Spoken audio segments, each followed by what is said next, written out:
ကဲအခုတလောကျမကိုပေါ့ One Piece အကြောင်းအရင်မင်းနေတယ်ပေါ့နော် One Piece ကပါလဲပေါ့အရန်သိချင်လို့ရှိရင်တစ်တော်ရဲ့ဆက်စပါမှာနှိပ်ပြီးမှရှာကြည့်လို့ရတယ်ပေါ့နော်ကျမလည်းအစားတော့မသိပါဘူးဒါပေမဲ့လည်းပေါ့နော်အရန်နာမည်ကြီးနေတယ်နော်အရင်တော့ One Piece က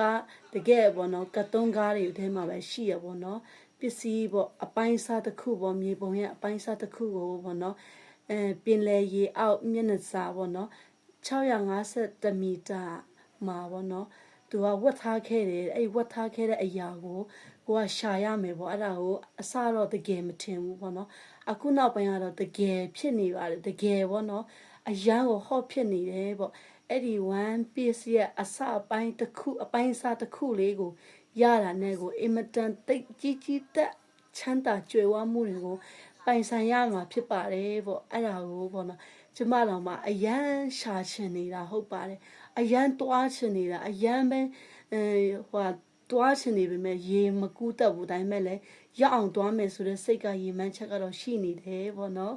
ကဲဘယ်နည်းအကောက်ထဲမှာဘယ်နည်းချမ်းသာချင်တယ်လဲချမ်းသာချင်တဲ့လူပေါ့အဲ့ဒီရဲ့တစ်တော်ရဲ့ဆက်စပါမှာရှာကြည့်လိုက်လို့ပြောချင်ပါတယ် What was